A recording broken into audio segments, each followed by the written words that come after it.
오늘의 주요 소식입니다. 연천의 한 농가에서 국내에서 두 번째로 아프리카 돼지열병이 발생했습니다. 발병 농가 500m 반경 이내 두 개의 농가가 돼지 4,500여 마리를 사육하고 있어 방역 당국이 초긴장하고 있습니다. 파주에 이어 연천까지 아프리카 돼지열병이 확산되자 정부가 인근 포천과 동두천 등지를 돼지열병 중점 관리 지역으로 지정했습니다. 농림부는 돼지 반출 금지 기간을 기존 1주간에서 3주간으로 연장했습니다. 이낙연 국무총리가 포천시를 방문해 아프리카 돼지열병 차단 방역 상황을 점검했습니다. 파주와 연천에 인접한 포천 지역에 철저한 방역 조치를 당부했습니다. 의정부 실내 빙상장이 다음 달 1일부터 12월 15일까지 임시 휴관합니다.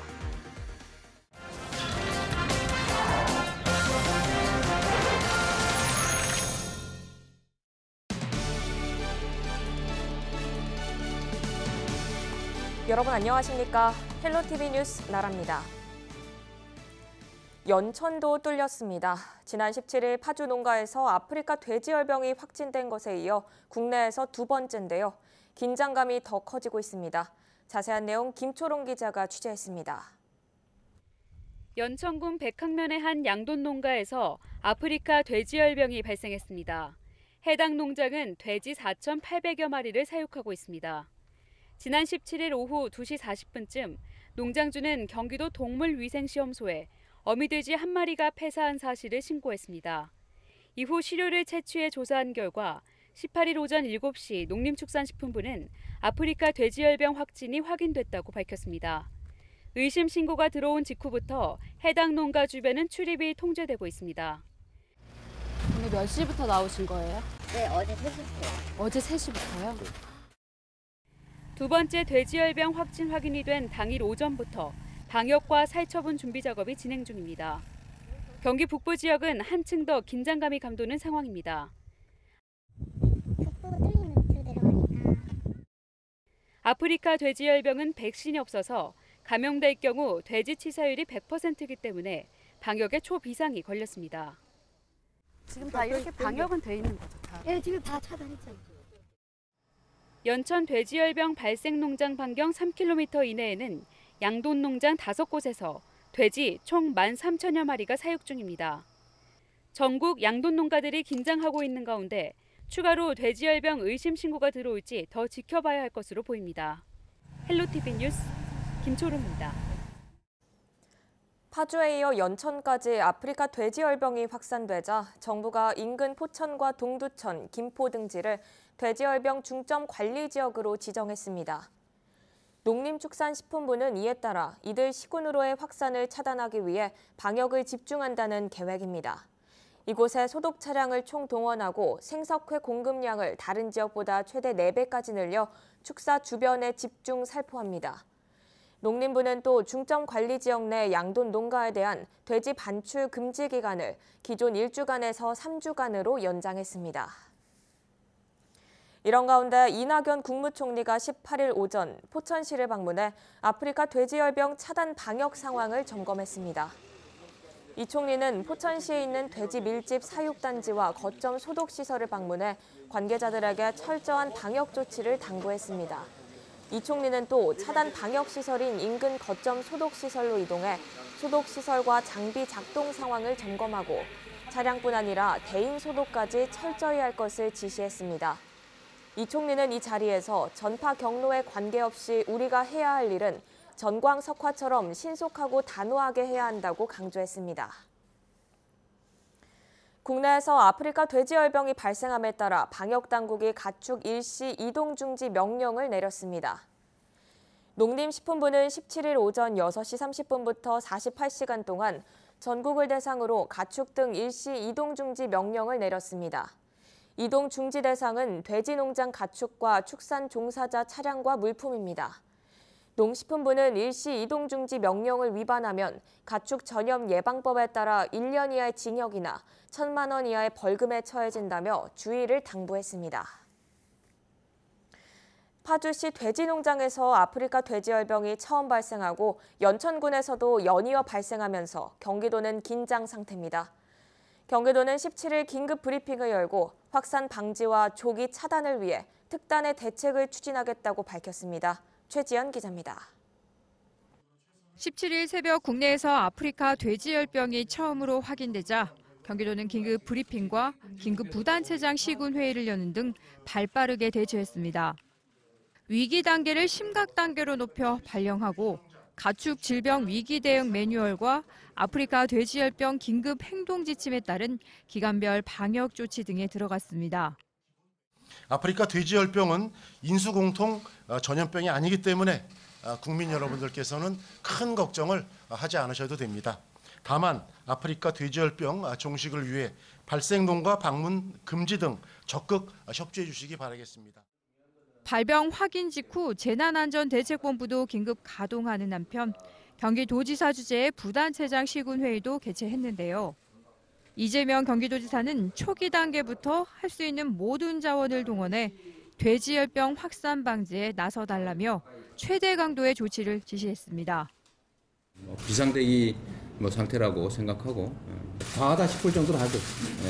이게 지금 잘못하면 호미로 막을 걸 가래로도 못 막는 사태가 혹시 생길 수 있기 때문에 아예 초기에 최대치로 대응하도록 하겠습니다.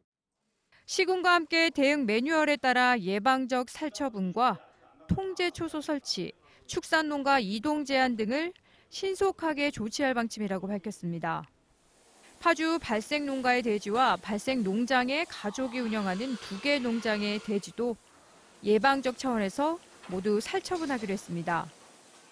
또 방역대 내 통제 초소 5곳과 거점 소독시설 3곳을 24시간 운영하고 발생 농장 방문 차량 등을 정밀 검사를 실시해 추적 관찰합니다.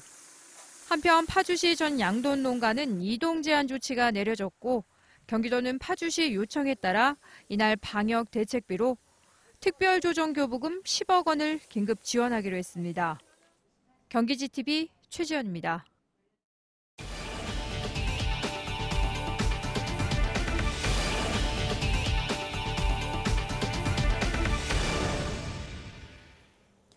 경기 북부 곳곳 알짜배기 자리마다 미군 부대가 자리하고 있습니다.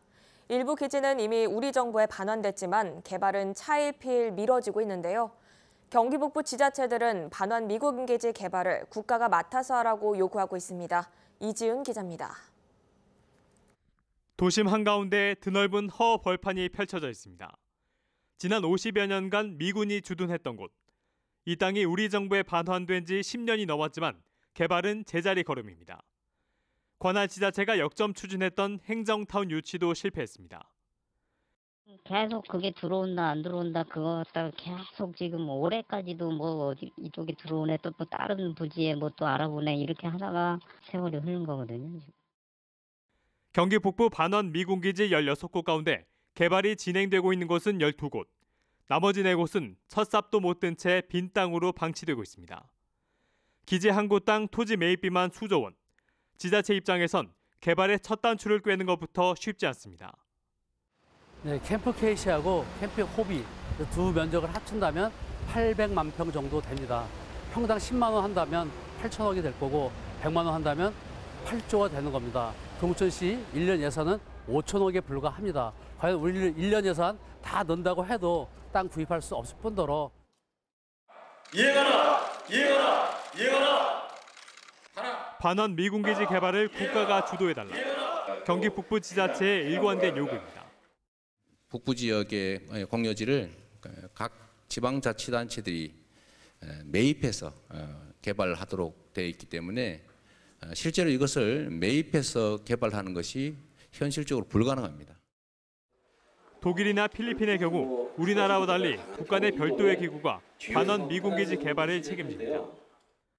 반환공여지 개발청과 개발공사를 설립해서 갔으면 좋겠다. 그래서 토지는 소유는 국가물지만 이런 거죠. 개발청에서 인허가 하고 개발은 공사에서 하고 그 이후에 관리, 사후 관리는 지자체에서 하는. 물론 국가 주도 개발이 능사는 아닙니다. 국가가 주도를 해도 민간이 들어와야지 돼. 그럼 민간이 들어오려면 어떻게 해야지 되냐? 이게 불확실성이 없어야지 돼요. 그런데 반환공여지는 남북관계가 어떻게 되느냐, 환경오염이 어떻게 되어 있느냐, 반환 시기가 어떻게 되느냐 하면 여러 가지 불확실성이 많습니다. 이게. 정부는 지난 2017년 반원 미공기지 국가주도 개발을 국정운영 5개년 계획에 포함시켰습니다. 최근엔 구체적인 개발 방안 수립을 위해 연구 용역을 의뢰했습니다. 10월 중에는 영역을 진행할 수 있을 것 같습니다. 여러 가지 말씀들은 돌아와서 전부 참고해서. 경기도가 미군 주둔으로 인해 피해를 봤다고 주장하는 금액은 36조여 원.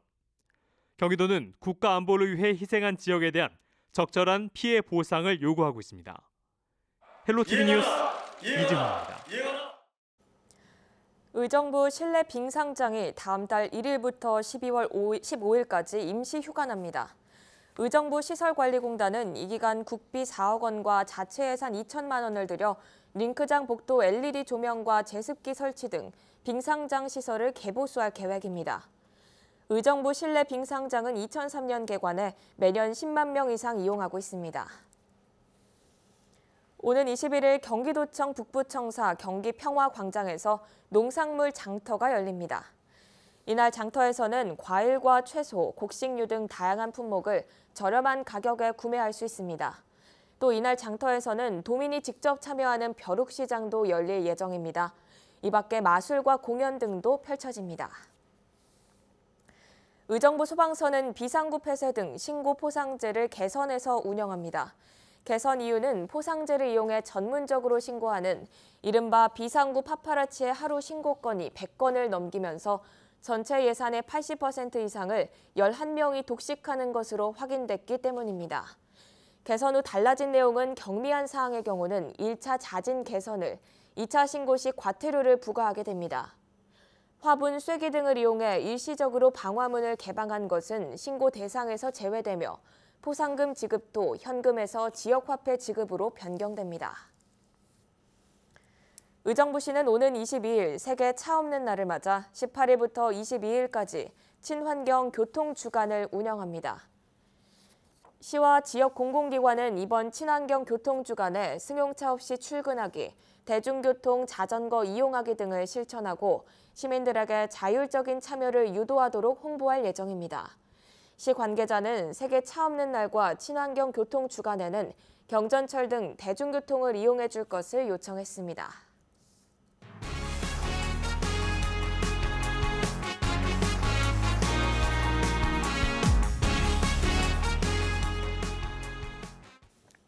경기도는 도 외곽 800여 킬로미터를 연결하는 경기도 순환 둘레길 노선을 2022년까지 조성합니다. 순환 둘레길은 15개 시군이 조성한 기존 걷기 여행길 등을 활용해 2000리에 해당하는 총 연장 865km 구간을 노선으로 선정했습니다. 도는 노선이 확정되면 본격적인 사업 계획을 수립해 내년 하반기에는 시범 운영에 들어간다는 계획입니다. 앞으로 이 순환 둘레길을 생태, 문화, 역사 등 도내 곳곳의 관광 자원과 연계해 경기도 대표 관광 상품으로 육성할 예정입니다. 경기도에는 현재 30개 시군에 64개 둘레길이 조성돼 있습니다. 경기도가 바다 쓰레기 수거 작업을 본격적으로 추진합니다. 도는 올해 16억 9천만 원을 투입해 경기 지역 해역과 해안에 버려진 쓰레기 1,600여 톤을 처리할 계획입니다. 해안가에 버려진 쓰레기를 수거하거나 어업인들이 조업 중에 폐어망과 폐어구를 인양해 가져오면 수매하는 등 다양한 방법으로 진행될 예정입니다. 올해 수거 목표량은 해마다 1,000톤 정도씩 수거해 오던 것과 비교해 약 500톤 늘어났습니다. 이어서 날씨 정보입니다. 목요일은 전국이 맑겠습니다. 미세먼지 농도도 좋음 수준으로 맑은 하늘을 보실 수 있겠는데요. 다만 아침 최저기온이 11도까지 떨어져 다소 선선하겠습니다. 외출하실 때 얇은 겉옷 챙기시기 바랍니다. 경기 북부 주간 날씨입니다. 일교차가 10도 이상 벌어지는 날도 있는 만큼 건강관리에 힘써 주셔야겠습니다. 주말 오후부터는 흐리고 비가 오겠고 이 비는 월요일까지 이어지겠습니다. 생활지수입니다. 날이 선선해진 만큼 아침과 저녁에는 냉방을 하지 않는 것이 좋겠습니다. 또 공기도 좋은 만큼 실외 운동하기에 좋겠습니다. 지금까지 날씨 정보였습니다. 이상으로 뉴스를 마칩니다. 저희는 언제나 지역 주민 여러분 곁에 있겠습니다. 함께해 주신 여러분 고맙습니다.